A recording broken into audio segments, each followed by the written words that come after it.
J'ai eu des patrons qui m'ont dit « Philippe, c'est quand qu'il n'y aura plus de bugs ?» Est-ce que cette version, Philippe, c'est celle où il n'y aura plus de bugs ? C'est le délire. Quand on est développeur, c'est comme quand on est maçon. Quand on a fini quelque chose, il y a un truc sur Terre en plus qui va servir à des gens. Et donc on en revient à cette exigence absolue, faire le mieux possible dès le début, parce que derrière, tout va coûter cher. Je suis Pierre L'Hôpitalier, cofondateur de Kaibi, société spécialisée dans le digital et le développement applicatif. Ces 15 dernières années, j'ai eu la chance de rencontrer de nombreux CTOs et talents du monde de l'IT qui le sont devenus. Aujourd'hui, je leur donne la parole et ils nous donnent leur vision.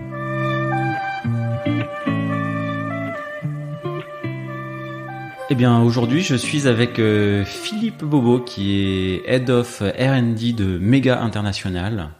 Bonjour Philippe. Bonjour Pierre. Merci d'avoir accepté l'invitation et puis merci de t'être déplacé jusque dans nos très beaux locaux. Absolument beaux locaux, je suis ravi.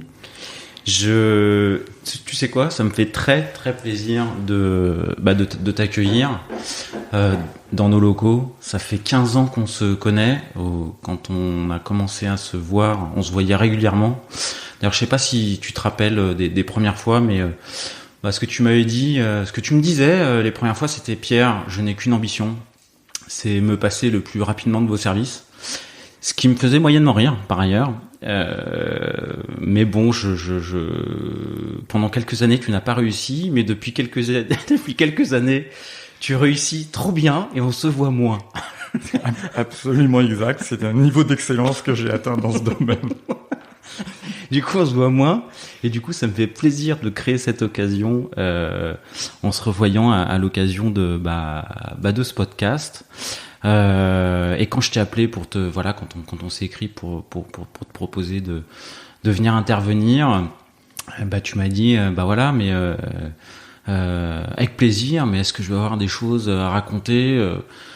J'aurais peut-être quelque chose d'intéressant à raconter, je sais pas, j'aimerais bien parler du calvaire de ma vie. Alors le calvaire de ta vie, et c'est là que tu m'as parlé de satellite et de qualité, et là je me suis dit on tient quelque chose. Donc du coup, c'est vrai que je vais te lancer là-dessus. Qu'est-ce que c'est que cette histoire de qualité et de satellite, et pourquoi c'est le calvaire de ta vie? Alors, c'est un peu comme toutes les histoires d'amour, c'est pas que le calvaire de ma vie, mais c'est certainement le fil rouge de ma carrière. Parce qu'en effet, de façon assez paradoxale, moi je suis pas un enfant de l'informatique.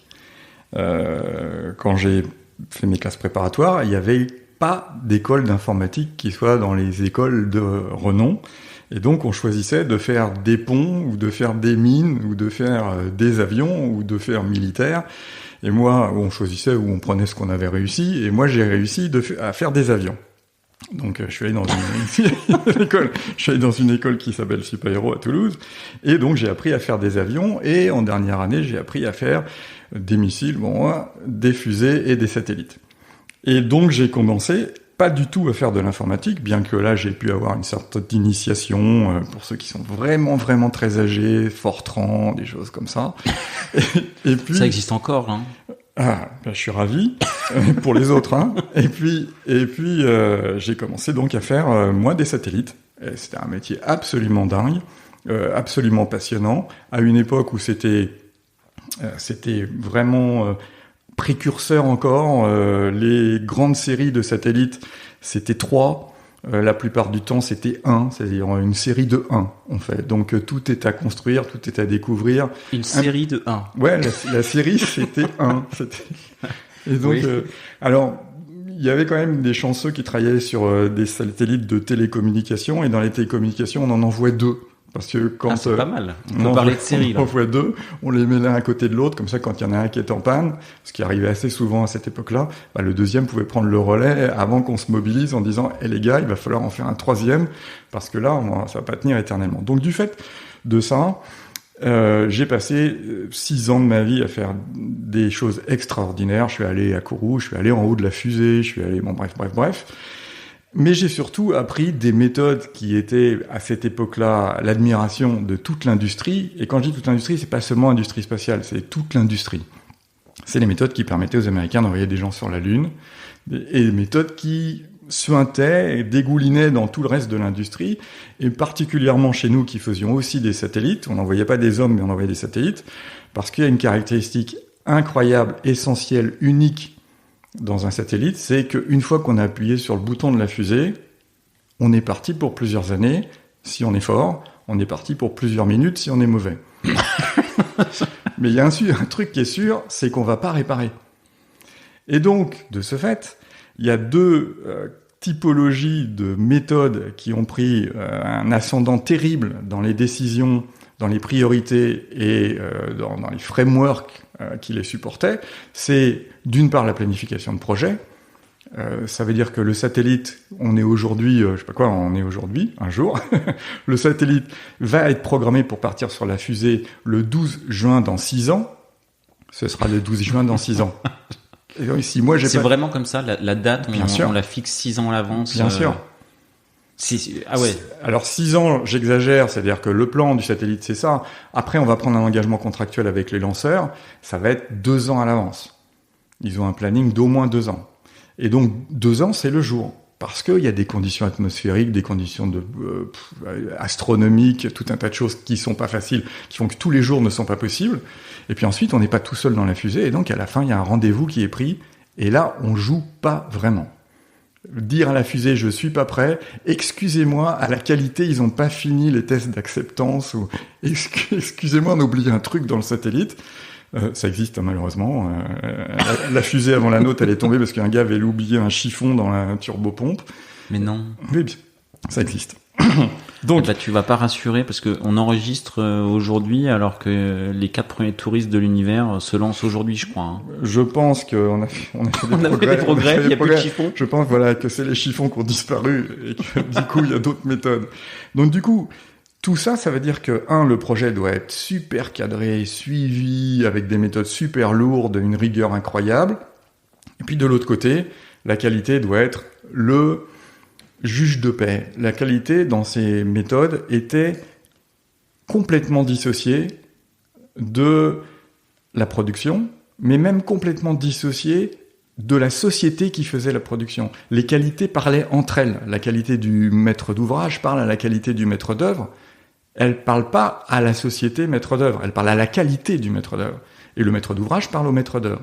Mais il y a une sorte de réseau parallèle qui faisait que les gens parlaient protocole qualité et que la qualité de maître d'œuvre peut se retourner contre la production du maître d'œuvre en disant c'est pas l'accord qu'on a et donc vous allez filer tout droit. Donc évidemment, quand même, les faits sont un peu têtus. Un jour, il faut avoir un satellite. Même si on a tous les documents qualité, ce serait bien aussi qu'on ait un satellite à envoyer. Donc à un moment donné, il faut raccorder les choses. Mais tout ça pour expliquer qu'il y a dans l'industrie spatiale une rigueur, une exigence en matière de qualité qui est hors norme. C'est qu'on ne pourra pas corriger. Et que comme on a passé 4 ans, 6 ans, des milliards d'euros à développer le truc, il faut que ça marche. Et donc, si on n'a pas mis toutes les chances de notre côté, ça va pas. Et donc, les gens qui ont le pouvoir sont les gens de la qualité. Alors, tout ça, évidemment, au fur et à mesure que l'industrie mature, ça change un petit peu d'équilibre. Et qu'on commence à dire, oui, la qualité, mais quand même, si vous pouviez respecter le délai, qu'on n'ait pas les pénalités, ce serait aussi une bonne idée, etc. Donc ça se tempère au fur et à mesure qu'on rentre dans la norme, et depuis 40 ans que ces choses-là sont passées, évidemment, ça s'est beaucoup plus industrialisé. Mais à cette époque-là, et c'est donc mon histoire, on était à faire des poignées de porte dans les satellites qui valaient 1 million d'euros. Parce qu'il fallait tout découvrir. Tout est compliqué. Dans l'espace, tout est compliqué. Tout est un problème et très peu de choses peuvent se simuler à terre. Du coup, tout coûte très cher. Ces méthodes m'ont formé et les meilleurs d'entre nous étaient ceux qui les sentaient, qui les appréhendaient, qui n'avaient pas besoin d'être tout le temps, qu'on les rappelle à l'ordre sur dans quel sens il faut voir les priorités. Ça formate les gens, et surtout ceux qui ont l'esprit pour ça, à penser dans le bon sens de « je minimise mes risques », mais malheureusement des risques qui sont contraires, c'est-à-dire les délais et la qualité, parce que j'ai pas de droit de jouer ni sur l'un ni sur l'autre. Comme le contenu, c'est pas facile non plus, parce qu'il va falloir qu'on s'accroche à la fusée et elle dit quel est le diamètre de la coiffe et on peut pas faire autrement. C'est très très fort clos, c'est très très contraint comme type d'industrie et ça formate les gens. Quel rapport avec le logiciel et le calvaire de ta vie. Alors un jour, à l'Agence spatiale européenne où je travaillais, j'ai lu un article qui disait que les satellites de télévision directe, qui était la grande mode à ce moment-là, on a un satellite, on envoie directement aux gens, les Eutelsat, etc. Finalement, maintenant, c'était peut-être plus nécessaire parce qu'avec les antennes hertziennes, Bon, j'ai lu et je me suis fait une opinion assez divinatoire, on va dire, et je me suis décidé à dire que l'industrie spatiale n'avait pas d'avenir. Donc, je pense que là, c'est un des premiers moments où j'ai exprimé mon talent de visionnaire, puisque j'ai quitté l'industrie spatiale pour entrer dans l'informatique. Et dans l'informatique, les gens qui étaient intéressés par moi, c'était un des gens chez qui j'avais du piston, faut être clair, et deux des gens qui se sont dit « Ouah, ce gars-là, il a été formaté au spatial, la qualité, c'est avant tout. Il sait gérer des grands projets. » Je te l'ai dit, une poignée de portes, ça vaut. Il n'y a pas beaucoup de portes dans les satellites, mais bon, imaginons qu'il y en ait une. Tout vaut très cher. Moi, j'avais 26 ans, mais mes projets, ils valaient 30 millions d'euros. 30 millions d'euros, ouais. Donc, et j'en avais plusieurs. Donc, ça fait quand même une sacrée expérience, une sacrée responsabilité qu'on a l'habitude de gérer, et même on s'en rend même pas compte de l'importance de ce qu'on gère. Quoi qu'il en soit, des gros acteurs qui se lançaient dans une nouvelle industrie ont été intéressés par mon profil, et il s'appelait IBM. Pourquoi IBM ? Parce qu'IBM, à ce moment-là, avait réalisé, on est dans les années 85, un truc, 88 même, extraordinaire, c'est qu'ils avaient un réseau mondial pour eux.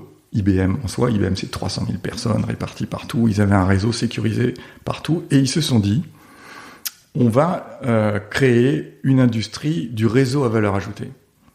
Alors là, j'espère qu'il y a encore des gens qui nous écoutent parce que personne ne sait ce que c'est qu'un réseau à valeur ajoutée. Je vais tout de suite éclaircir le mystère. Le réseau à valeur ajoutée, c'est de dire, et si un gars d'une entreprise X qui travaille avec IBM pouvait envoyer un message à un gars d'une entreprise Y qui travaille avec IBM à travers le réseau d'IBM, ce serait géant. Ce serait un réseau mondial dans lequel les gens pourraient s'envoyer des messages.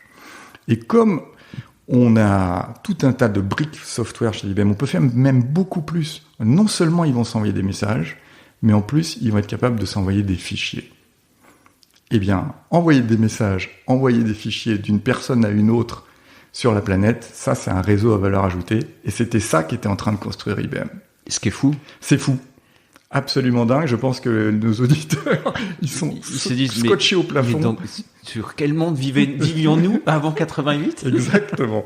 Mais néanmoins, des sommes colossales ont été envoyées dans ces projets, et IBM était vraiment pas le seul acteur à jouer à ça. Tous les gens qui avaient un réseau mondial pour leurs propres besoins se sont dit, et si je l'exposais à mes clients pour en faire un service supplémentaire. Donc moi, je suis rentré dans l'informatique par là, où ils se sont dit, ouais, c'est un projet énorme, super ambitieux, il va y avoir beaucoup d'argent en jeu, mais par contre, chez IBM, on est la qualité totale, c'était vraiment la mouvance de la qualité avant tout, le zéro défaut, etc. Et ce gars-là, qui a été capable d'envoyer un satellite qui a marché plus de 3 minutes, eh bien, enfin, je sais pas, envoyer un satellite, a contribué, je faisais déjà un tour solaire en l'occurrence. Un générateur solaire qui a duré, il devait durer 1 an et demi, il a duré 8 ans. Donc, ok, c'était super bien dimensionné, merci. Quoi qu'il en soit, il est parfait pour nous aider à faire ce genre d'activité. Donc, je suis rentré dans une filiale qui était une filiale commune d'IBM, de l'ACM Metra et du Crédit Agricole, dans lesquelles, voilà. À ce moment-là aussi, j'ai vécu quelque chose d'assez spectaculaire, qui n'a rien à voir avec ma carrière, mais ni avec mon expérience, mais que je tiens à signaler. J'ai vu IBM décider qu'ils allaient ne plus être une société de hardware, mais devenir une société de software. Et quand j'ai dit ça, c'était en anglais, mais c'était le seul message. C'était pas plus compliqué que ça. Le lendemain, la société s'est transformée. Ça m'a bluffé. J'ai été ahuri. En 24 heures, enfin vraiment En quelques semaines, en quelques mois, ça dégringolait de partout. On réaffectait les gens, tout le matériel était prêt, tout le matériau de communication, de pourquoi, avec une efficacité absolument incroyable. ils ont été capables de se réorganiser. Alors évidemment, ils avaient leur marché des mainframes qui les soutenait considérablement. C'est une entreprise très très profitable, avec une emprise sur le marché informatique qui est du niveau de ce que Google a sur le marché Internet, c'est-à-dire que ils sont partout. C'est impossible de passer à côté, et ils sont capables de faire plier tous les acteurs. Tous les acteurs. J'ai vu AXA plier, j'ai vu des gros acteurs. Quand IBM disait non, ça va pas nous, c'est pas exactement ce qu'on aurait pensé de vous, ça nous arrange pas. Donc, ce que vous faites. En un mois, IBM, tout le monde a changé de poste, quoi. Non, pas tout le monde a changé de poste parce qu'il fallait continuer à gagner de l'argent. Mais tout le discours, c'est mieux. Tout le discours, tous les plans, toute la roadmap, tout ça était reshapé, reformulé dans une optique, on va devenir une société de service. Ça m'a plu. Ça m'a bluffé, et parce que moi je venais quand même de l'Agence spatiale européenne, donc c'est une organisation internationale. Puis avant j'avais travaillé dans les sociétés françaises qui étaient un petit peu des sociétés nationales, un peu colorisées, privées, mais c'était pas du tout la même dynamique. Autant ce qu'on faisait était absolument exaltant, autant l'organisation était un petit peu has-been. Là, chez IBM, c'était tout bien huilé, fabuleux, et d'un seul coup ils disent finalement ça marche super bien, mais on va faire autre chose. Et ça, c'était très très spectaculaire. Et malheureusement, ce truc qui m'a bluffé m'a aussi un peu effrayé.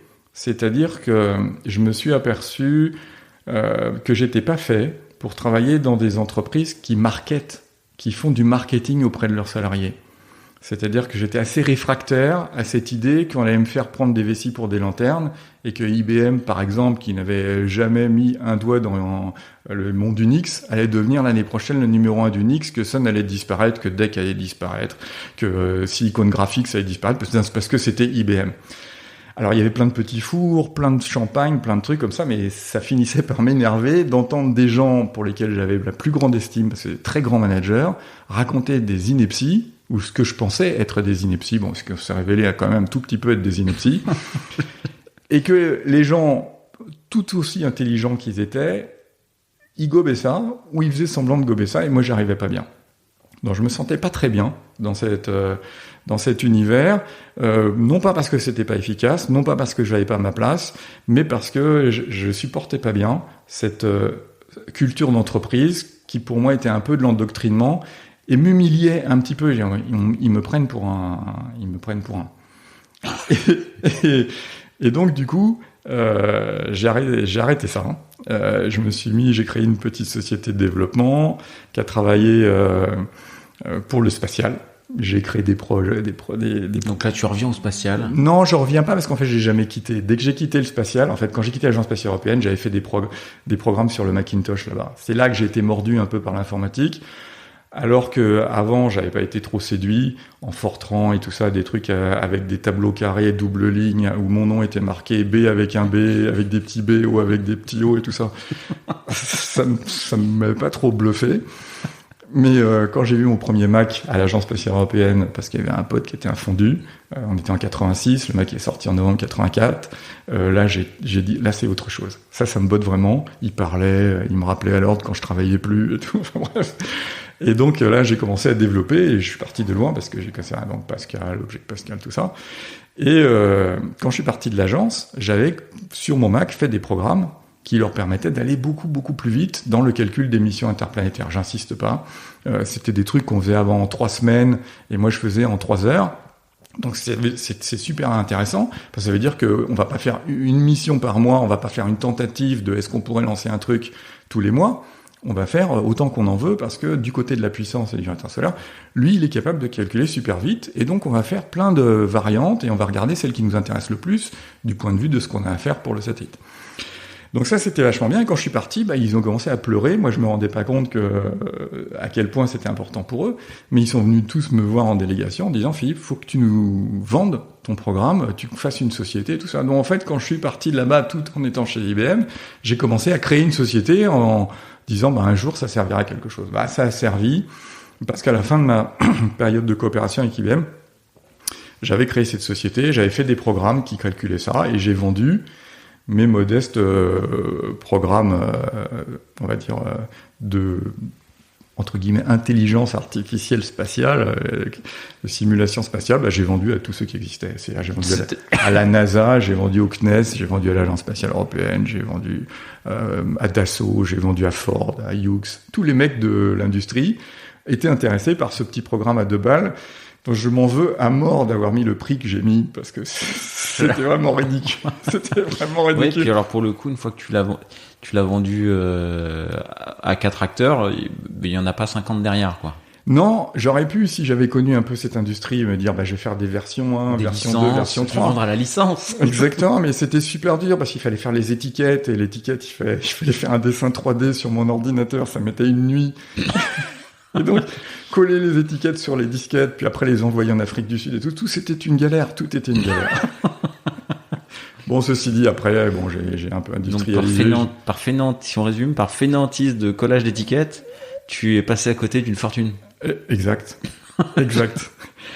Bon, bref, j'ai quitté IBM et j'ai créé une deuxième société avec un associé qui travaillait cette fois-ci dans le domaine de la recherche de marques et d'antériorité pour l'Institut national de propriété industrielle, qui fait ces recherches pour tout le monde. Si je veux demain, je vais faire une société qui s'appelle Kaibo.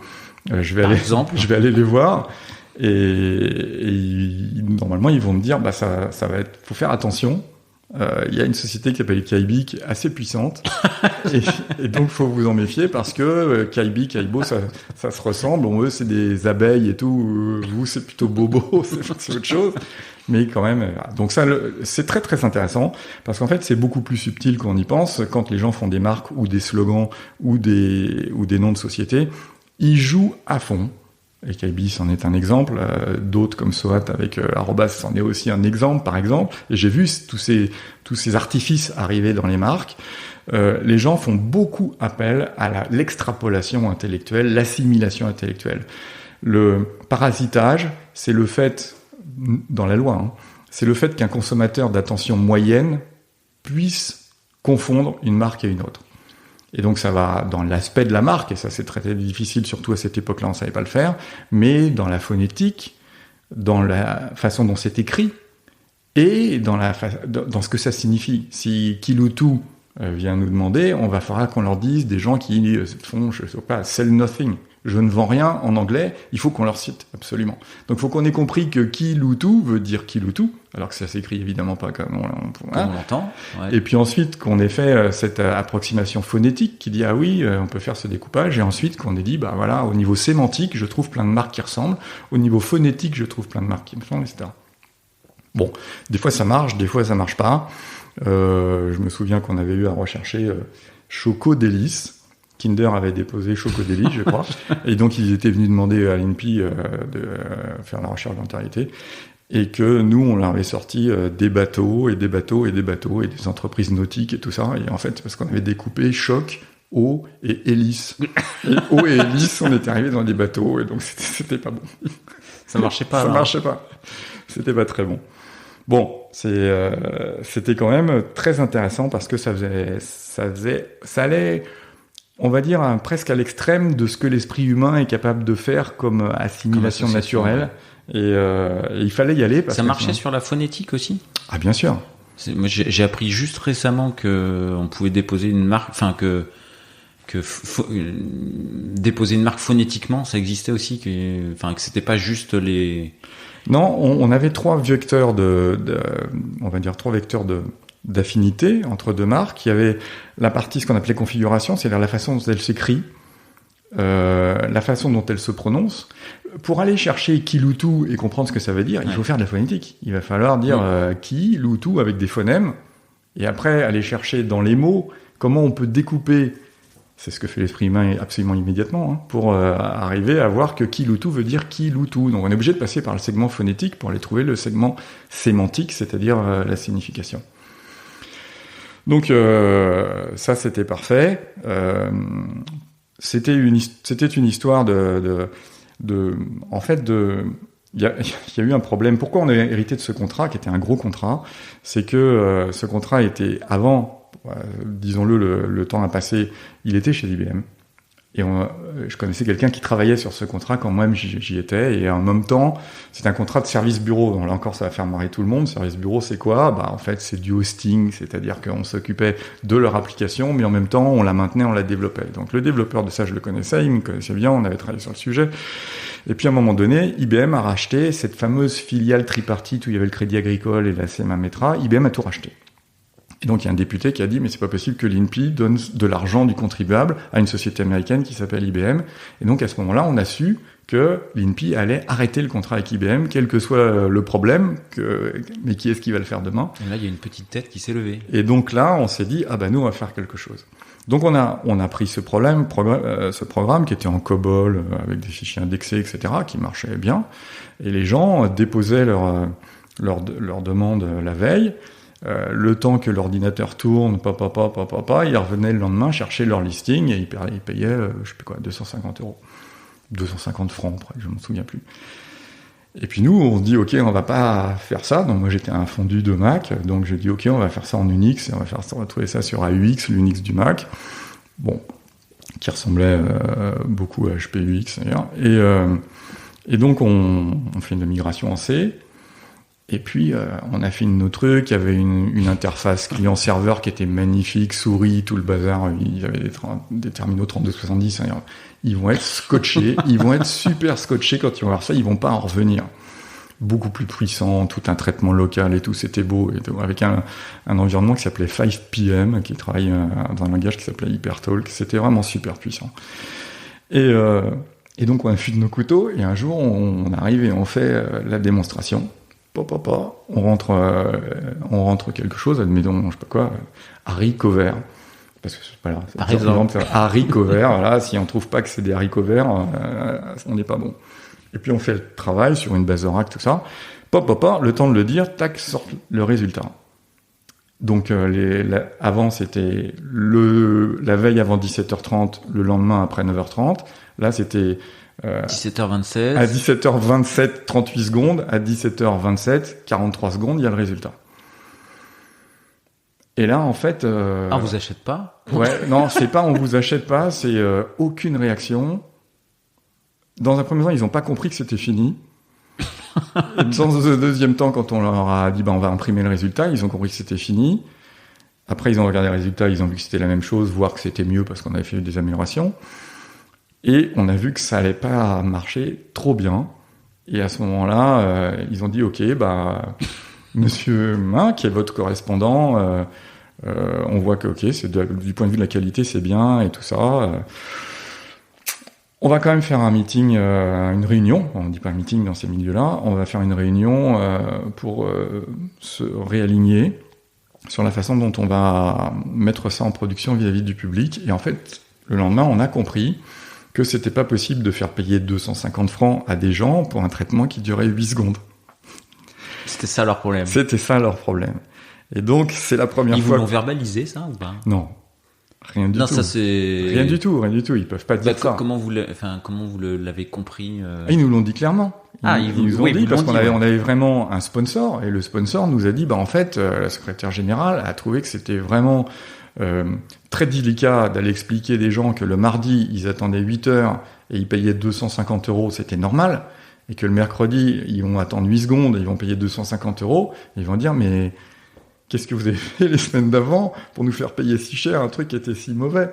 Ou l'inverse, c'est incroyable qu'on puisse avoir ce résultat n'est pas de bonne qualité puisque c'est immédiat. Et donc, on a été obligé de ralentir.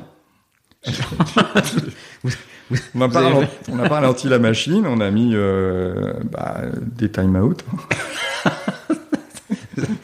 Et en plus, le time-out, il fallait respecter la file d'attente. C'est-à-dire que la personne qui avait déposé son dossier avant, il fallait qu'elle ait ses résultats avant. Alors que nous, tout était dans une grosse stack où les trucs s'accumulaient, parce qu'en fait, on les avait traités tout de suite et qu'il fallait vraiment faire attention à ce que la personne, l'agent qui demandait son résultat, il fallait pas lui donner avant que les gens qui étaient arrivés avant chez d'autres agents. C'est rigolo. C'était une anecdote. C'est quand même dingue de se dire, aujourd'hui, on est prêt à payer plus cher pour avoir quelque chose plus vite. Bien sûr. Mais il y avait un rapport entre le prix qu'on demandait aux gens et le travail supposé qu'il y avait derrière et qui devait je sais pas, mettre à genoux des ordinateurs du monde entier pour que ça dure aussi longtemps. Bon, moi, c'est anecdote. Donc du coup, j'ai fait ce travail très intéressant du point de vue. Donc on a fait une petite société pour ça. Notre association s'est mal passée. C'est mal terminé, c'était presque écrit d'avance au début, on ne va pas rentrer dans les détails, même s'ils sont un peu rocambolesques. Et puis... La boîte marchait ? La boîte marchait, bien sûr, parce qu'on était peu nombreux, et qu'on avait, entre guillemets, une sorte de vache à lait. C'est-à-dire que l'INPI avait économisé beaucoup d'argent en passant d'IBM à notre société, mais d'un autre côté, tous les ans, il y avait des choses nouvelles, il y avait des gens qui introduisaient des caractères biscornus dans les marques, il y avait de plus en plus de marques anglaises, et donc il y avait tout le temps des évolutions à faire. Il y avait les marques européennes, qui maintenant rentraient dans la législation, il fallait être capable d'aller voir les marques européennes, donc le volume des choses qu'on avait à scanner, à brasser à chaque recherche était beaucoup plus important, et donc à faire évoluer en permanence, et donc ça suffisait à nourrir une petite équipe. C'était pas l'explosion, parce qu'on a raté l'appel d'offres européen qui était en Espagne, pour faire exactement la même chose, mais avec l'Office européen des marques. On l'a raté parce qu'on n'avait pas contresigné la double enveloppe. Je ne sais pas si des gens connaissent ça. Alors là, du coup, on est sur une anecdote de 2 fois tu rates la fortune pour des étiquettes que tu connais pas sur des disquettes. Exactement ça. Et une contre-signature sur une enveloppe. Là, ça c'est super, ça c'est hyper frustrant. C'est des gens qui sont capables d'utiliser ça. Moi, j'avais pensé tout de suite, assez rapidement, qu'il y avait des tas de gens, la Fnac et tout ça, qui avaient des sites ou des trucs Minitel à cette époque-là, où on cherchait, je sais pas quoi, Les Miséreux. Je vois un bouquin qui s'appelle Les Miséreux, et en fait, c'est pas Les Miséreux, c'est Misérables. Nous, évidemment, dans la recherche d'antériorité, tout ça, ça match tout de suite. Et donc, je me suis dit, mais en fait, il y a plein de gens qui peuvent utiliser ça, des recherches approximatives, de la recherche floue. C'était visionnaire, hein. Ça, c'était visionnaire. Ça, c'était visionnaire. Mais mon associé était pas trop partant sur le sujet, et donc on n'a pas investigué plus. Et on est resté dans notre domaine des marques, et donc dans le domaine des marques, il y a très peu d'acteurs. Il y a l'Office mondial, il y a l'Office européen, et puis il y a l'Office français. Quand on a raté l'Office européen, du coup, évidemment, il reste plus beaucoup de marché. Bon, donc ça s'est séparé de façon assez compliquée, et je suis rentré de nouveau dans une société qui faisait aussi un tout petit peu, on n'appellerait pas, maintenant les gens sont assez sectaires sur ce que j'appelle l'intelligence artificielle, mais c'était pour moi déjà de l'intelligence artificielle, c'est-à-dire on prend le savoir-faire de quelqu'un qui est un expert, qui fait des choses assez compliquées dans sa tête. En l'occurrence, la fois d'avant, c'était les experts en protection juridique industrielle, qui font ce travail de ça. Avant, ils faisaient à la main, c'est-à-dire ça c'est proche de vous, ça c'est proche de vous, ça c'est proche de vous. Nous, on a trouvé l'algorithme qui faisait à peu près la même chose. Et dans cette autre société, c'était de la planification sous contrainte. C'est-à-dire, mais sur des heuristiques, pas sur des inversements de matrice 1000, c'est capable de faire des choses incrémentales. C'était donc, je sais pas quoi, la planification des stages d'Air France. Air France a des simulateurs qui tournent toute la journée, des simulateurs 3 axes, des trucs qui valent des fortunes incroyables. Et donc, toute la journée, il y a des gens qui viennent du monde entier, notamment beaucoup de compagnies africaines utilisent les simulateurs d'Air France avec des instructeurs d'Air France pour passer les certifications. Ça veut dire qu'ils vont faire 40 séances qui doivent être programmées la nuit, etc., avec des contraintes de pas avant ou pas après, que l'instructeur doit respecter sa convention collective qui dit qu'il ne doit pas voler plus de 12 heures par jour ou 25 heures dans la semaine, j'en sais plus rien. Ce qui fait d'ailleurs qu'il y a des fois des gens qui venaient du Gabon pour passer à 3 heures du matin une certification sur un avion et qu'ils étaient devant le simulateur, voire dans le simulateur, et qu'ils n'avaient pas d'instructeur. Le matin, ils repartaient. Et donc ça, ces choses-là, ça fait très mal. Ça fait très mal aux finances, ça fait très mal à l'image. Et donc c'est exactement ça ce qu'ils voulaient éviter. D'autant plus que Air France achetant Air Inter, il y avait un volume qui allait augmenter. Donc nous, on faisait ce genre de planification qui pouvait aller de planifier le relevé de compteur pour EDF à planifier toute la séquence des 400 opérations plus ou moins simultanées avec l'écart régie, etc. pour Thalassa sur France 3, etc. Donc on avait des clients qui cherchaient des moyens d'optimiser leurs moyens coûteux, par exemple les simulateurs, par exemple les places de maintenance chez Dassault Aviation. Quand on fait des maintenances, il faut avoir les bonnes personnes avec les bons équipements sur la bonne place. Ça c'est l'expérience après le logiciel pour l'INPI. Ouais. Et donc c'était un peu le même genre, c'est-à-dire le truc assez exaltant, c'est l'informatique est en train de gagner du terrain. En fait, l'informatique depuis le début, elle a fait que ça. Elle a pratiquement rien inventé. Elle a fait que des choses qu'on faisait avant à la main. Et petit à petit, elle gagne du terrain. Un jour, elle va remplacer les médecins. Un jour, elle va remplacer les comptables. Un jour, elle va faire des suggestions d'heures. On devient de plus en plus intelligent dans les algorithmes qui sont capables de simuler une bonne décision. Et puis, au fur et à mesure, elle gagne du terrain. Et moi, j'étais dans ce chemin qui faisait que des gens qui étaient des experts, qu'on vénérait dans leur société, eh bien, on les remplaçait par un bout de machine. Et un des grands sujets dans cette expérience et encore maintenant dans une certaine mesure, c'est que c'est fou parce que là on est avant 2005. Là on est dans 2000-2005. Ouais, 2000-2005. Et on n'a pas du tout cette perception là. Enfin, aujourd'hui on le touche du doigt quoi. Mais il y a 20 ans. Cette perception que tu commences à remplacer...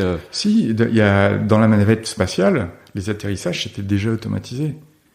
Il y a une navette très, très particulière où l'atterrissage est difficile parce qu'il y a une rafale de vent, et c'est le pilote, évidemment, qui est aux commandes pour faire l'atterrissage, et ça se voit parce que si on voit les images et que quelqu'un le dit, on voit immédiatement le pilote automatique qui prend la main, parce qu'il voit que le pilote il va pas y arriver. Et là, on est dans les années 90 aussi, hein. Donc ça existait déjà, les moments où le brassage d'informations, et à ce moment-là c'était de l'informatique, c'était de l'intelligence déterministe, c'est-à-dire qu'on avait analysé les mécanismes de l'expert pour les reproduire dans des algorithmes, c'était pas de l'intelligence neuronale où on regarde ce qui se passe et ensuite la machine s'approprie ce qu'elle constate pour reproduire le résultat, mais personne ne sait en fait comment trop elle s'y prend. Et alors, du coup, j'en profite pour rebondir parce que tu as fait un petit bond en arrière sur de nouveau les satellites. Et quel lien tu fais entre cette expérience que tu as là, la qualité, le monde des satellites et le logiciel et les analogies que tu peux en faire? Alors, effectivement, j'ai lâché un peu mon fil rouge. La qualité, à ce moment-là, d'un logiciel se rapprochait beaucoup de la qualité d'un satellite. On dit c'est pas possible. Un logiciel, chez un éditeur de logiciels, on va le distribuer 1000 fois. Donc c'est série de 1000, série de 2000, série de 100 000. C'est pas pareil que faire un satellite. En fait, c'est la même chose parce que dans le logiciel, la série, elle coûte rien. Dupliquer 25 000 CD par mois, comme on faisait chez ETI, peut-être on en parlera pour envoyer au garagiste, ça coûte rien. La duplication, c'est pas comme faire des voitures, 25 000 voitures. Il y a un problème à fabriquer 25 000 voitures identiques avec le même niveau de qualité. Il n'y a pas de problème à dupliquer 25 000 fois un logiciel. Donc, la réplication étant sans difficulté, et n'étant pas un sujet, tous les problèmes de série, tous les problèmes de coût de la série, pour les problèmes de dégradation des outillages, tous les problèmes de maîtrise des délais, ça n'existe pas dans l'informatique, et donc toute la concentration du problème revient à la conception. Et donc, finalement, on n'a qu'un seul truc à faire, avec le maximum de qualité, c'est le package qu'on va dupliquer. Et ensuite, tous les problèmes de série qu'on connaît dans les vraies industries n'existent pas dans l'industrie informatique. Ça, c'est le premier point. C'est-à-dire que, pareil que pour le satellite, la conception, c'est la chose où tout va se jouer et qui va déterminer le niveau global de qualité de ce qui va se passer dans le cycle de vie derrière. Le deuxième, c'est qu'on parle d'époques qui existent beaucoup encore. Et là, je dois trancher beaucoup avec les autres intervenants qui sont passés ici. Moi, je côtoie beaucoup de gens qui travaillent on-prem. À cette époque-là, il y avait presque que des gens on-prem. Et on va parler, des garagistes de TAI à cette occasion, parce qu'on va tout de suite comprendre, matérialiser ce que ça veut dire on-prem. C'est-à-dire que quand on a fait le logiciel et qu'on l'a envoyé, c'est quand même pas pareil que quand on a appuyé sur le bouton de la fusée. On n'a pas envoyé dans l'espace et adieu Berthe. Là, il est quand même pas très loin, sauf que aller envoyer une modification du logiciel, ça veut dire envoyer un patch à des gens chez eux. Et c'est pas toujours simple. Donc, on a quand même à être très très fort sur la conception initiale du logiciel et sur son niveau de qualité, et donc la lourdeur des processus de qualité, parce que, je reprends donc ETI, on saute encore de logiciels à ce moment-là, on saute de génération, on passe chez un autre éditeur qui fait des logiciels pour les garagistes. Quand on envoie à 13 000 garagistes des logiciels qui vont tourner sur des PC qui n'ont pas de DVD, on va envoyer des CD. Quand ces CD contiennent la bibliothèque des 50 000 voitures qui roulent en France et des millions de pièces qui se mettent dessus, je parle pas des essuie-glaces et des pneus parce que, ok. Ouais. Et quelle pièce va sur quelle voiture? Et si je me trompe de bougie sur la R4 de Monsieur Machin, les pistons vont passer à travers les bougies, c'est pas une bonne idée. Et donc, ces liens, ça veut dire 50 millions de liens, un graphe de 50 millions, eh bien, ça fait du volume. Ça fait 8 CD.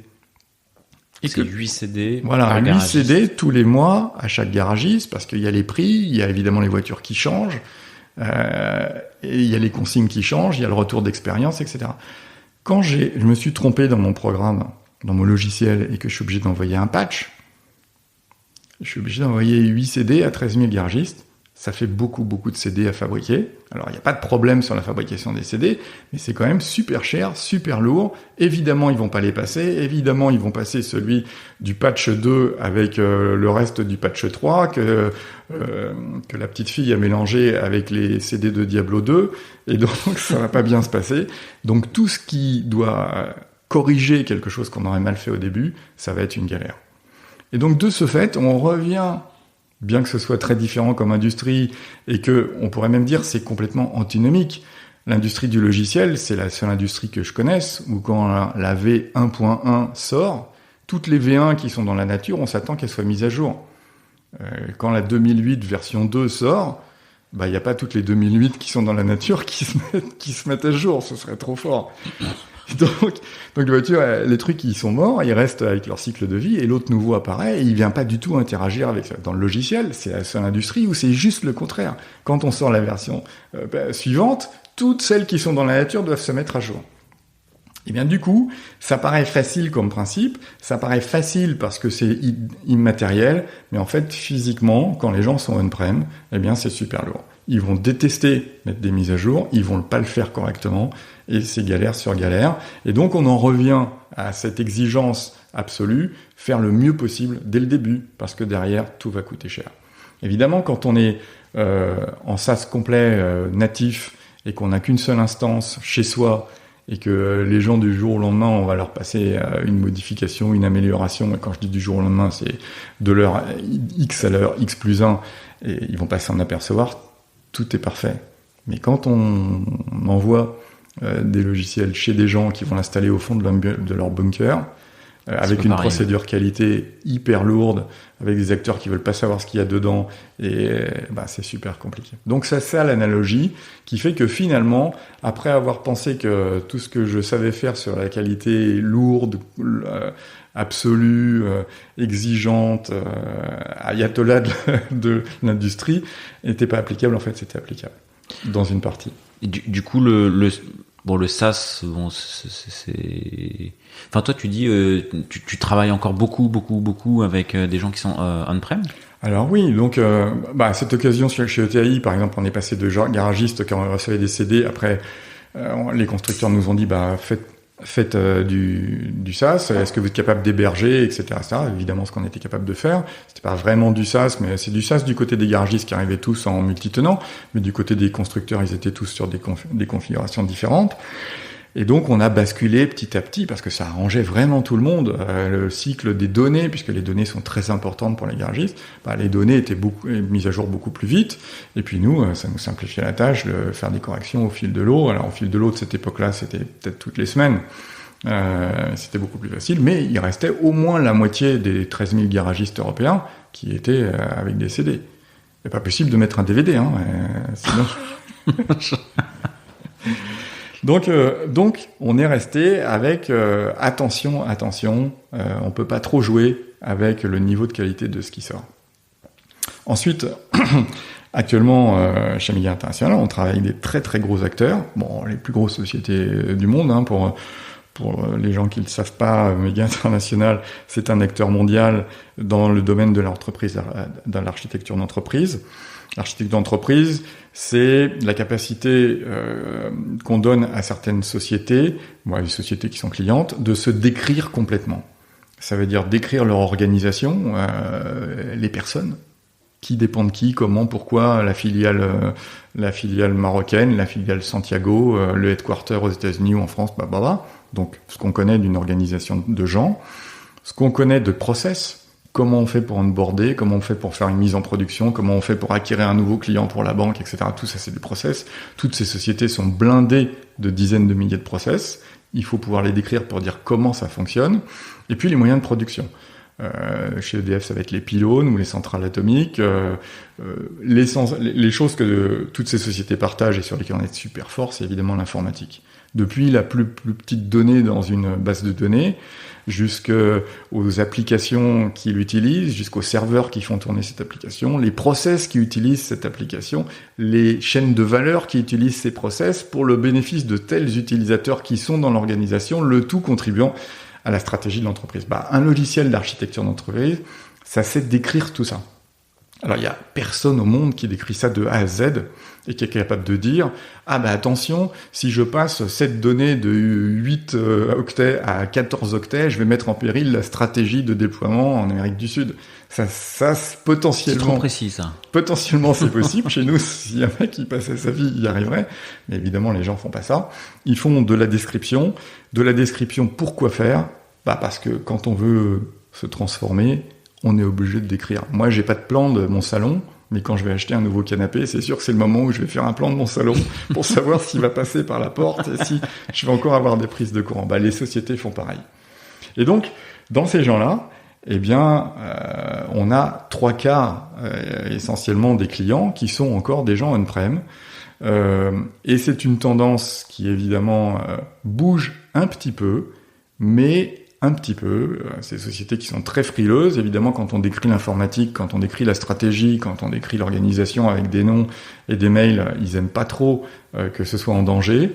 Ils ont des centres informatiques qui sont extrêmement puissants, pour lesquels nous, on est peanuts. Et donc, la transition vers le SaaS est très très lente. Bon, parmi les clients, il y a le département de la défense américain, la DGA en France. C'est sûr que eux, le SaaS, ils y vont mollo. Même s'ils ont eux-mêmes des clouds privés, c'est que ça reste quand même chez eux. Et donc, on a toujours, tout ça pour expliquer qu'on a toujours maintenant, nous, en 2021, une exigence de qualité initiale qui est fondamentale. Alors, ça fait un peu rétrograde. Ça fait un peu, mais qui c'est celui-là il est où DevOps et tout ça. Donc c'est il est où le CI/CD, il est où le déploiement continu le TI, c'est tous les combien, tout ça. Alors, ça n'empêche pas. C'est-à-dire que on fait dans notre industrie, notre façon de construire le logiciel, on adopte tout ce qui est possible pour être plus flexible, plus modulaire, plus découplé, etc. Mais au moment où on va construire quelque chose pour nos clients, on va quand même avoir une grosse masse sur laquelle ils vont compter, qui doit être testée à fond, sur lesquels ils vont investir. Bon, c'est cher chez eux. Un changement de version, c'est pas un changement de version, c'est 2 mois, 3 mois. Donc on comprend bien que les clients nous disent arrêtez de balancer des versions. Par ailleurs, les analystes, les Gartner, les Forrester, chez qui évidemment avec qui on a beaucoup de contacts, puisque nous on a quand même une couverture mondiale, il est absolument indispensable qu'on ait cette visibilité mondiale que donnent les analystes. Gartner, le Magic Quadrant, on est leader depuis 12 ans et il faut absolument pas que ça change. Et eux nous disent c'est pas comme ça qu'on fait, il faut que vous soyez que bombardier des versions beaucoup plus souvent parce que sinon vous êtes des dinosaures. Et vos clients vous disent... Et les clients nous disent arrêtez de bombarder des versions, de toute façon on les installera pas. BAT, British American Tobacco, monstre qui est dans l'actualité actuellement, client de très longue date chez Méga International, nous dit, nous c'est 50 000 pounds à chaque fois que vous envoyez quelque chose. Donc vous comprenez, on va pas le faire tous les jours. Et donc il y a une sorte d'écartèlement auquel on répond par le fait de dire nous en fait on a du CI, donc c'est buildé tout le temps. Même si notre application est assez particulière du point de vue architecture, elle est très abstraite, avec beaucoup de niveaux d'abstraction, beaucoup de descriptions du métamodèle, du modèle, ce qui fait que c'est pas que du code qu'on peut patcher quand on veut, avec le niveau de granularité qu'on veut, c'est beaucoup plus sophistiqué et compliqué. Néanmoins, on fait ça, on s'équipe pour que les équipes de construction soient sur un mode plus flexible, agile, etc. Mais au moment où on va parler au client, on peut plus y jouer ce jeu-là. Donc certains modules périphériques, on va leur exposer, leur dire regardez, vous avez des trucs que vous pouvez downloader quand vous voulez, qui vont s'installer tout seuls avec une architecture en service, allez-y. Et ils y vont avec le bout du doigt. Et encore, faut-il que ce soit des choses qui soient périphériques. Dès qu'il va y avoir une installation de code au fond de leur salle machine, alors là, on va passer sur un autre niveau d'exigence et de garantie, etc. Donc je respecte complètement les gens et j'admire et j'envie les gens qui ont une seule instance déployée chez eux, dont ils ont la maîtrise et qui sont face à d'autres challenges, à d'autres challenges, il n'y a pas de problème.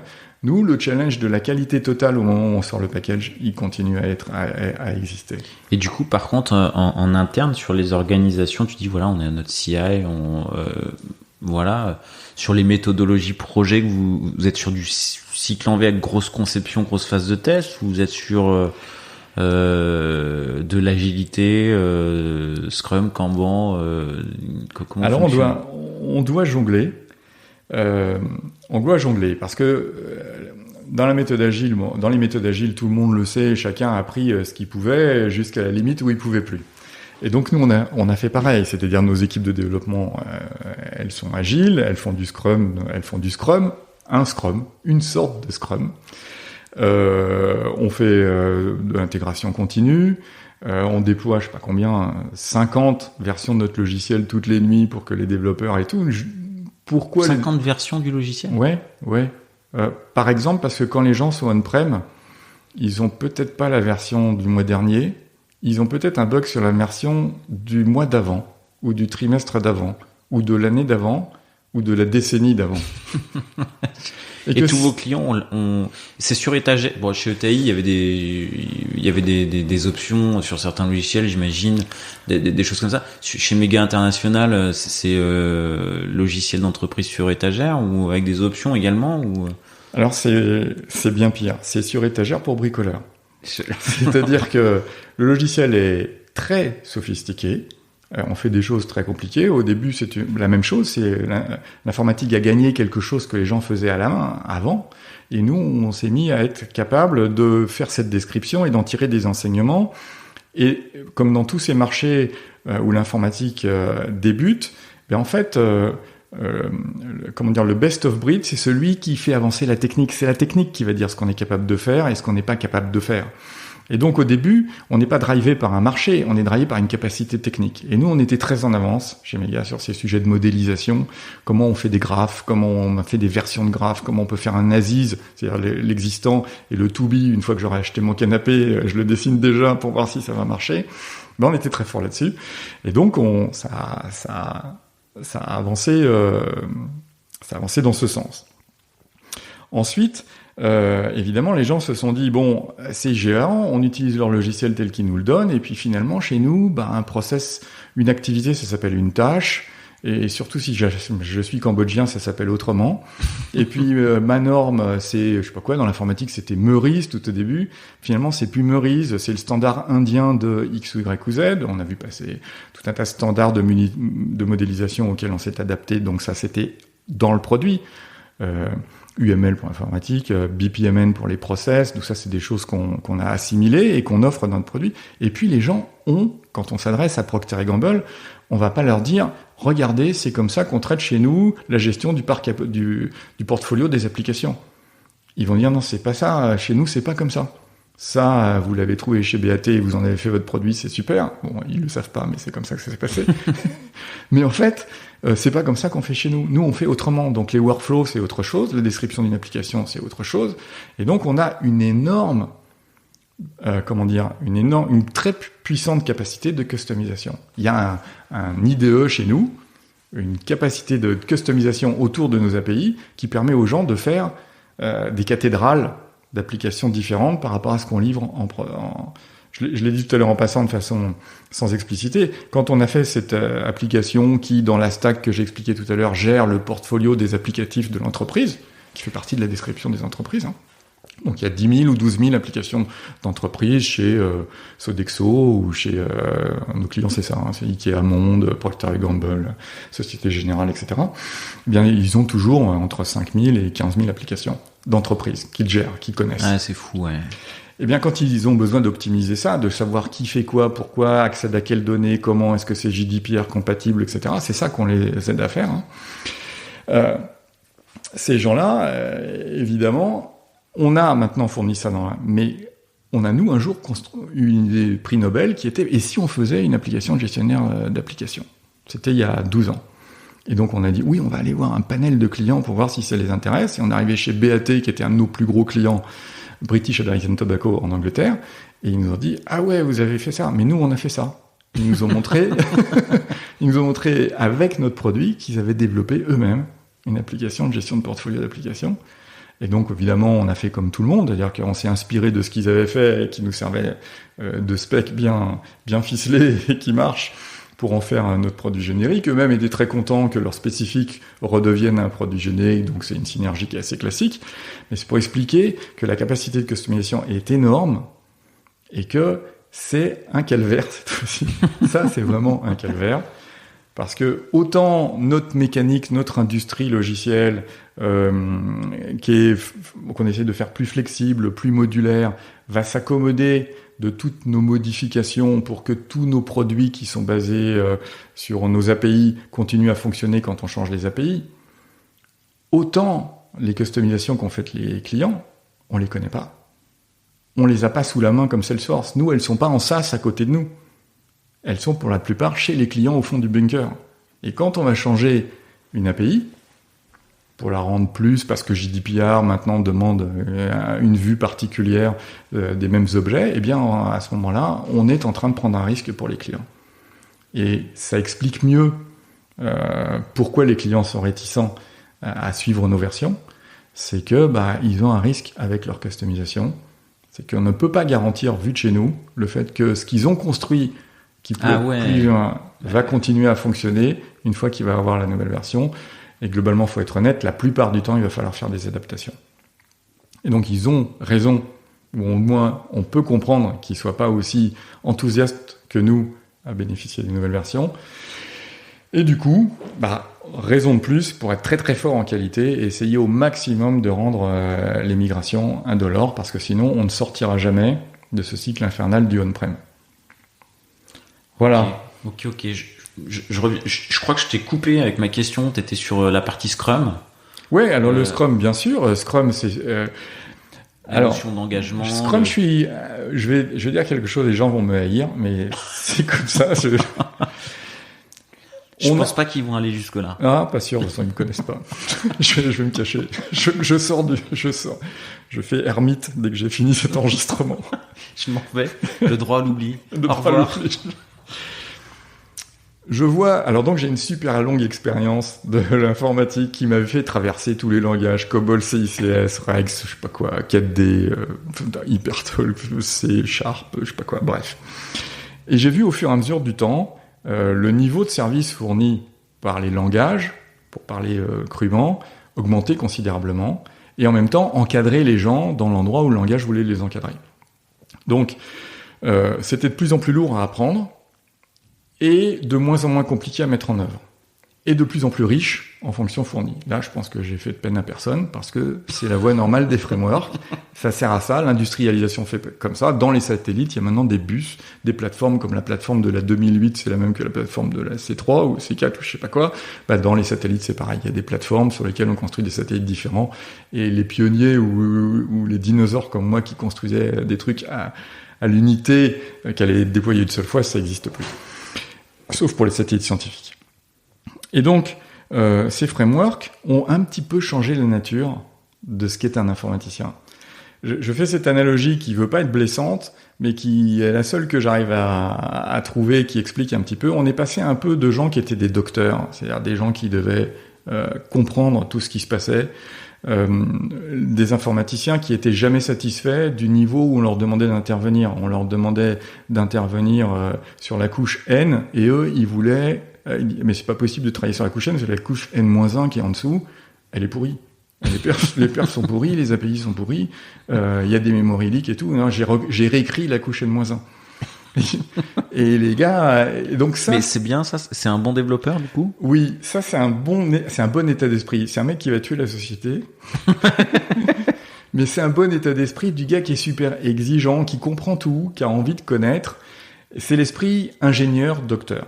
Et puis, avec ces frameworks qui ont changé un peu la donne, les gens sont devenus plus compétents, plus performants quand ils ont connu tout ce qu'étaient capables de faire tous ces frameworks différents, de se maintenir au niveau de ce qu'on leur offrait comme service, et leur capacité d'introspection, leur capacité de valeur au-dessus de ces frameworks a diminué. On est passé un petit peu des docteurs aux pharmaciens, qui a plein de tiroirs partout avec plein de boîtes qui soignent plein de choses. Ils connaissent tout ça, mais leur capacité de valeur ajoutée a un peu diminué, et c'est un peu on va dire, la loi normale des entreprises, des industries qui maturent, c'est que évidemment les choses communes commencent à se mutualiser, les standards on peut plus en sortir, et c'est toujours par le haut qu'on continue à sophistiquer la chose par des services de plus en plus évolués qui sont fournis par les frameworks, et les gens deviennent forts parce qu'ils savent que tout ce que les frameworks savent faire, et ils vont juxtaposer les frameworks pour faire quelque chose d'extrêmement puissant. Mais leur contribution intelligente dedans est plutôt de la connaissance, de compatibilité, de la glue entre les choses, voire être capable de savoir ce que les versions font les unes derrière les autres, plutôt que eux-mêmes avoir bien compris comment ça marche. C'est normal, parce que là où on se contentait de 10 000, 1000 informaticiens par an, maintenant on a besoin de 50 000 informaticiens par an, on peut pas avoir les mêmes profils. D'accord ? Les 1000 qu'on avait avant, ça continue à être des bêtes de l'informatique. Ces gens-là n'ont pas disparu. Ils existent chez les jeunes comme ils existaient chez les anciens. Avant, il y avait que des gens comme ça.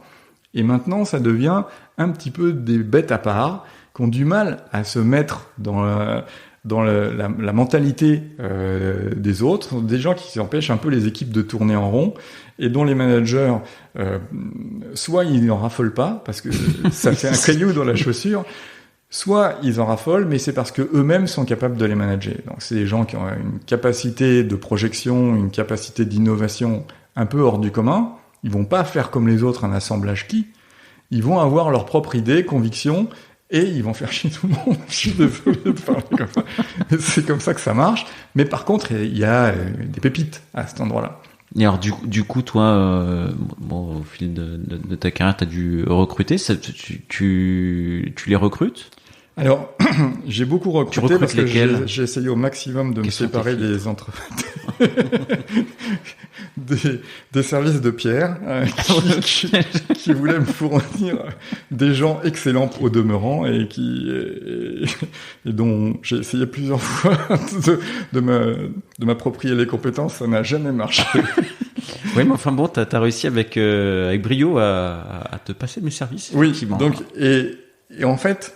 Je crois qu'il faut de tout. Ça sert à rien d'aller chercher des gens qui sont réfractaires à ce que l'industrie est capable de fournir maintenant. C'est juste contre-performant. En plus, ces gens, ils s'entendent pas entre eux. Ils s'admirent, ils se respectent, mais par contre, ils ont du mal à faire un travail. Là, tu parles des gars qui va te refondre la couche N-1, puis N-2. Voilà, des informaticiens docteurs, pur jus, prix Nobel de tout. Ils pensent que tout ce qu'on leur donne à faire est insuffisant, insuffisamment préparé, et s'appuie sur des gens qui ont fait du travail qui est pas à la hauteur, etc. Bon, ces gens-là ont une valeur, il faut les garder pour les endroits où ils ont une valeur. Ils font pas se tromper de métier. Si on leur donne des choses qui sont pas suffisamment challengeants, ils s'ennuient.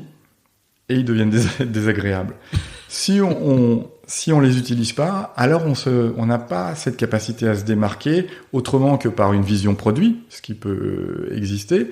Mais moi, j'adore évidemment, en tant que producteur, avoir aussi une capacité à proposer des choses dont on aurait pensé, dans la fameuse progression de l'informatique, que c'était pas possible. Bah si, Nous, on a des gens qui sont capables de penser à ça. Nous, on pense que on est capable de proposer à un garagiste que quand il va nous dire où la voiture a touché le poteau télégraphique, on va lui dire voilà toutes les pièces qui risquent d'être changées.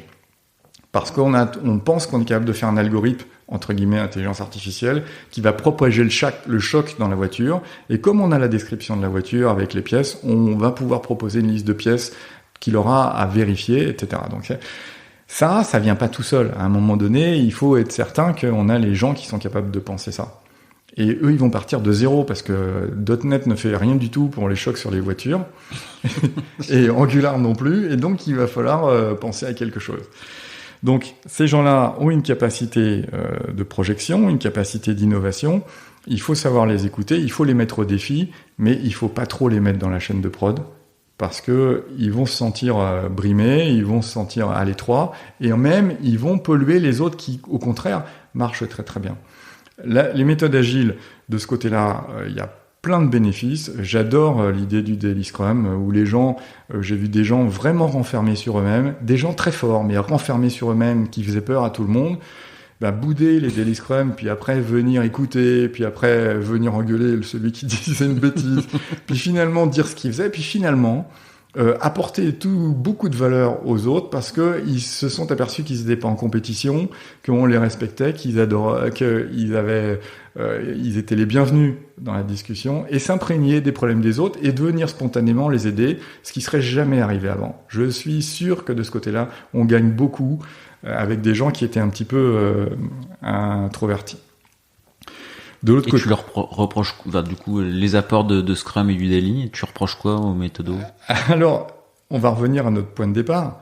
C'est que moi, j'ai jamais vu une société qui fait un bilan agile en disant ouais les mecs, on a fait un bilan la semaine dernière. Maintenant, c'est CI, on fait un bilan, toutes les quarts d'heure, il y a un bilan qui va sortir vers les actionnaires. Ou il y a un budget qui va sortir tous les quarts d'heure. On est agile, tout va bien. Le fait que l'environnement, les déclarations fiscales, le crédit impôt recherche, soient à des rythmes qui ne soient pas des rythmes agiles, forcément, à un moment donné, ça tombe dans les couches de la société pour arriver à la prod informatique. C'est-à-dire, monsieur, vous allez me dire quelle est votre roadmap, vous allez me dire quels sont les moyens dont vous avez besoin, et je vais les budgétiser. Et quand vous êtes on-prem, vous allez me dire quand est-ce que vous allez sortir la version, parce que toutes nos équipes commerciales vont se caler sur votre date. Et je promets que les gens se calent sur notre date. On a sorti hier une grosse version de notre logiciel, les démonstrations sont prévues par rapport à cette date depuis longtemps. Et quand on a dit, en Amérique du Sud, à Banco de Colombia, quand on a dit qu'on allait faire un voyage en avion depuis le Mexique pour leur montrer la version le 18 septembre. Et quand excusez-nous, on n'est pas tout à fait prêt, on va décaler de 6 jours, ça va pas être possible. Quand on a dit au département de la Défense qui a fait toutes les autorisations épais comme ça, pour qu'on puisse aller les voir le 23 décembre, ou je sais pas quoi, pour leur montrer quelque chose, on a dit, non, finalement, on va changer la date, parce qu'on est agile chez nous, et donc on n'a pas atteint exactement le niveau qui va bien, et donc on va décaler en avance ou en retard, ça marche pas comme ça. Donc l'environnement, il est pas agile. Et à un moment donné, on se retrouve dans cette espèce d'écartèlement entre être obligé, surtout si on a des gens on-prem comme nous, de publier des dates, de publier des contenus, sinon on n'est pas convaincant, on n'arrive pas à donner confiance aux gens, et ils ont peur de nous. Ils ont dit, mais ces gens-là, ils savent pas où ils vont. Et de l'autre côté, à essayer de mettre en place une méthode agile qui nous dit, les gars, vous laissez pas embarquer par les dates, c'est au moment où vous avez pensé que le produit donne la valeur que vous allez sortir le produit. Nous, avoir un produit qui est prêt tous les jours, on l'a. Moi, nous on fait 25. Pourquoi on en fait 25 ? Parce qu'il y a toutes les versions dans la nature. Et qu'on est capable. Voilà, je répète ça. C'est toujours très différent entre quelqu'un qui a des versions dans la nature et quelqu'un qui n'a pas de version dans la nature. Donc, nous, on a la version, mais est-ce qu'on va la sortir ? Bien sûr que non, on va pas la sortir. Et donc, on va la sortir au moment où. Et au moment où, il faudra qu'on ait passé un cycle de qualité extrêmement rigoureux pour les raisons que je vais pas répéter. Et donc, il a fallu qu'on ait posé les crayons du développement, 3 semaines avant, pour que la qualité puisse faire un travail extrêmement rigoureux et qu'on soit certain du package qu'on envoie dans la nature. Donc ça nous tue. Parce que d'un côté, on peut être flexible dans le cycle court avec les PO, etc., etc. Et à un moment donné, il va falloir s'arrêter, ou il va falloir modérer parce que le budget, parce que la date, parce que les actionnaires, parce que les clients chez qui on a pris des dates. Et donc, on a un peu une sorte de télescopage entre un mode où on essaye de construire en mettant en avant la valeur et un mode extérieur qui gère ses risques. Les risques de budget, les risques de sécurité, les risques d'envoyer des versions qui ne vont pas être déployées, le risque de se fâcher avec ce client à qui on a dit une date et qu'on ne va pas tenir. Et c'est complètement antinomique.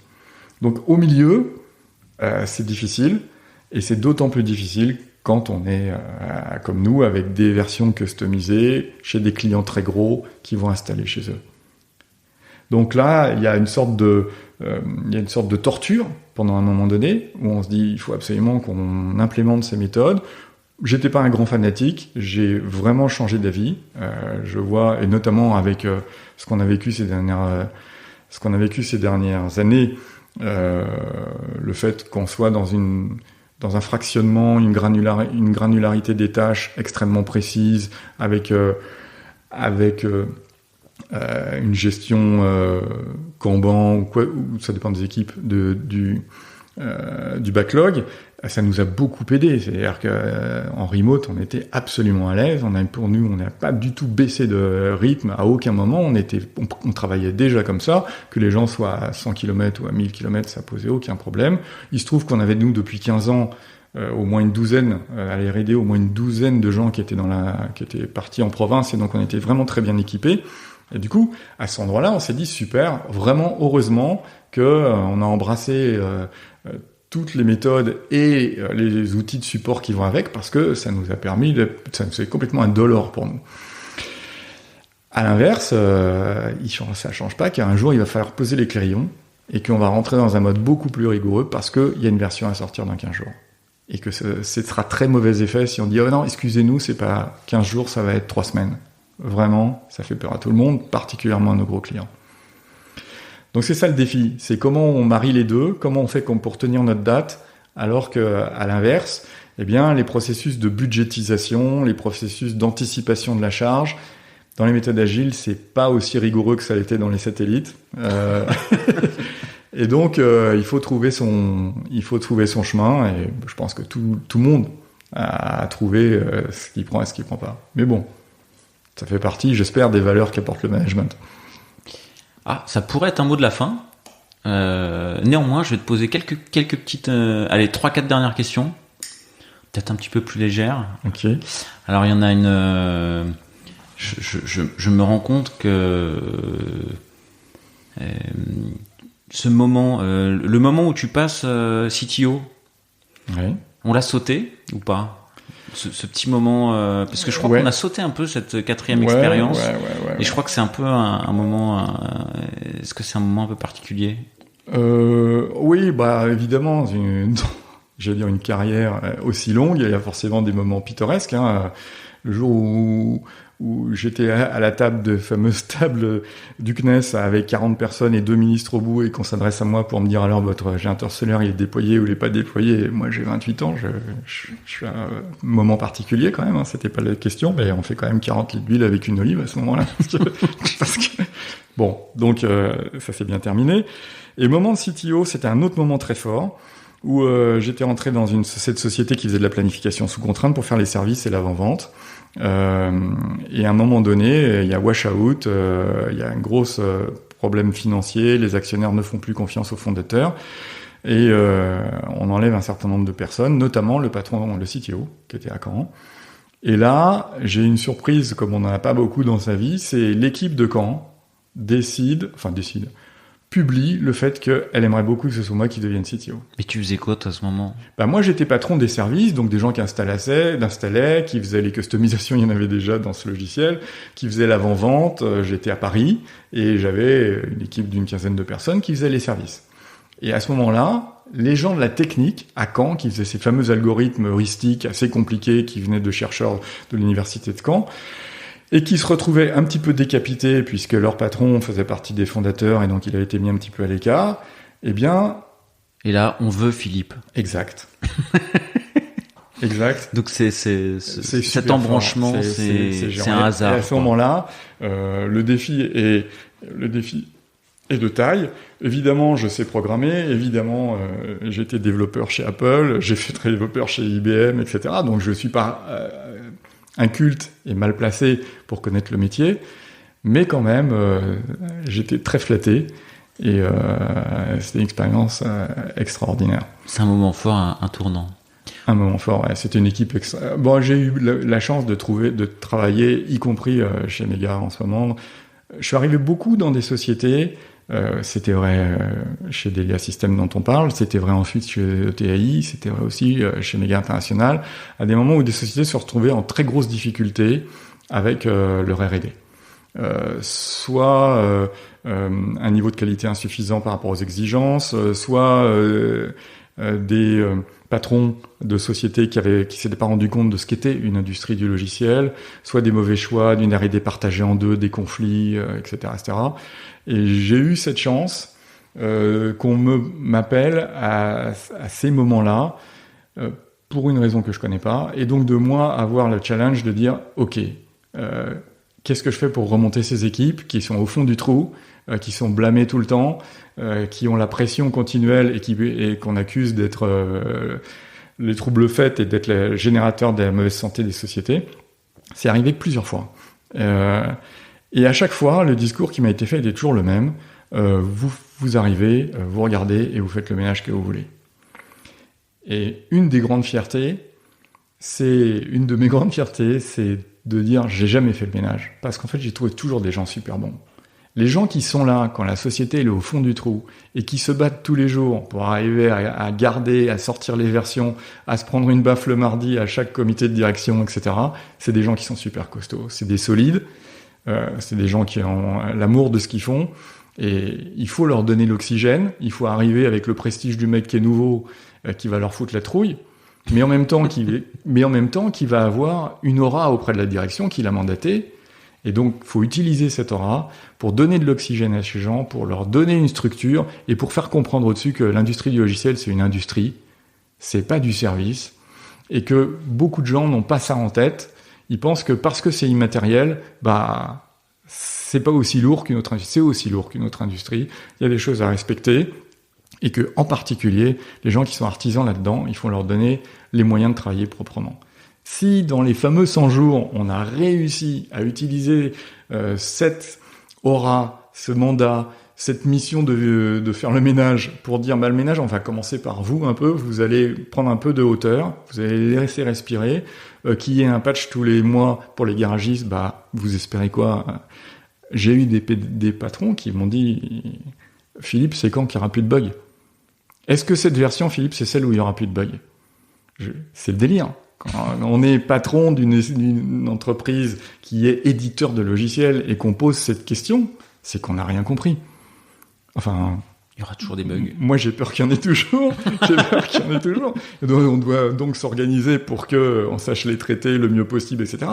Mais on peut pas en rester si éloigné de l'industrie quand le cœur de métier de la société, c'est l'industrie.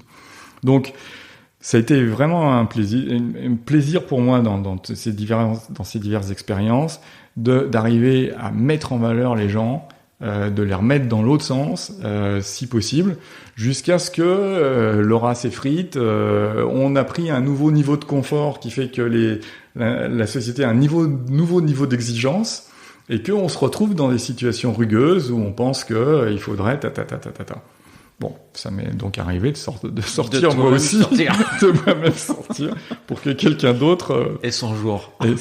Voilà. Ok. Est-ce que Philippe, tu as un proverbe, une devise qui t'accompagne au travers de ces expériences? Alors, oui. Il y a quelque chose que j'adore et qui devrait te plaire aussi, et qui dit que la grandeur d'un homme se mesure pas des pieds jusqu'à la tête. Non, mais le truc, faut l'écouter parce que en fait, le monsieur qui l'a dit, il savait de quoi il parlait. La grandeur d'un homme ne se mesure pas des pieds jusqu'à la tête, mais de la tête jusqu'au ciel. J'adore ce truc qui dit exactement ce qu'il veut dire, c'est-à-dire qu'il ne s'agit pas de regarder la taille de la personne, mais regarder les ambitions de la personne, la capacité de la personne. Et c'est Napoléon qui a dit ça. Alors... Il se trouve qu'il était petit. Il se trouve qu'il était pas très grand et je pensais que ça te ferait plaisir, mais ça peut-être on n'a pas la même perception, moi qui fais 1m93. On n'a pas le même parallaxe. Mais bon, voilà, j'ai choisi ça parce que à la fois je pense que c'est puissant et à la fois, bon, ça fera plaisir à plein de gens. Je te confirme, je la reprendrai. Je la reprendrai parce que je fais moins d'1m93. Ah bon? Voire peut-être moins d'1m70. Bref. Et as-tu un surnom? Non. Alors non, je le connais pas. Donc, deux hypothèses. La moins crédible, c'est qu'il doit être extrêmement terrible et que tout le monde me le cache. Et donc du coup, j'ai jamais eu l'occasion de le croiser. Et la deuxième, plus plausible, c'est quand on s'appelle Bobo, je pense pas qu'on ait besoin d'un surnom. Ok. Et peut-être dernière question. Ouf. Est-ce qu'il y en a une que je t'ai pas posée et que t'aimerais que je te pose? Oui, je pense qu'il y en a une à laquelle t'aimerais que je réponde, c'est comment je fais le service slicé qui te met à l'agonie ce temps revers à deux mains? Alors j'ai fait évoluer mon revers, vraisemblablement il n'est plus qu'à une main. Et tu vas m'expliquer ça en troisième mi-temps du coup. Absolument. Mais non, il y a une question qui est... J'ai une grande admiration pour le métier de développeur. Et je voudrais la faire partager sur encore 2-3 minutes. Le métier de développeur, c'est vraiment merveilleux. Tous les gens que je reçois et auxquels je fais passer des entretiens, je cherche à savoir s'ils ont compris à quel point ce métier est particulier. C'est un métier qui fait diminuer l'entropie. C'est un métier de structure. Il y a des tas de métiers qui sont très beaux, boulanger, comptable, etc. Sauf que quand on a fini la journée, c'est pareil que la journée d'avant. On n'a rien fait évoluer. On a juste maintenu l'état de structuration, de richesse qu'il y avait avant. Quand on est développeur, c'est comme quand on est maçon. Quand on a fini quelque chose, il y a un truc sur Terre en plus qui va servir à des gens. Je trouve ce métier extraordinaire pour ça. Les développeurs qui ont eu la chance d'aller voir leurs clients et qui vont regarder les yeux avec lesquels on les regarde, ils ont pu toucher du doigt à quel point c'est un métier particulier et qu'ils sont des demi-dieux. Faut pas en abuser, mais c'est vraiment une satisfaction qu'on a quand on se couche le soir de se dire ce matin on en était là, aujourd'hui j'en suis là. Il n'y a pas beaucoup de métiers comme ça. C'est particulièrement vrai pour les gens qui font du développement B2B, c'est-à-dire que eux vont pas donner quelque chose à des gens, ils vont donner quelque chose à des gens qui eux-mêmes donnent à des gens. C'est-à-dire qu'ils vont construire des outils pour des gens qui construisent des outils. Et ça, c'est magnifique. Il y a un effet de levier là qui dit à la fin, quand l'humanité aura fini, on va faire le bilan. Il y a une petite partie là, ce sera moi. Et ça va faire un très très beau mot de la fin. Merci beaucoup Philippe d'avoir accepté l'invitation et de t'être prêté à ce jeu de l'interview. Et je te dis à très bientôt sur un cours de tennis pour relever le défi de ce service slicé. C'est entendu Pierre, et merci pour cette invitation, c'était un régal. À très bientôt.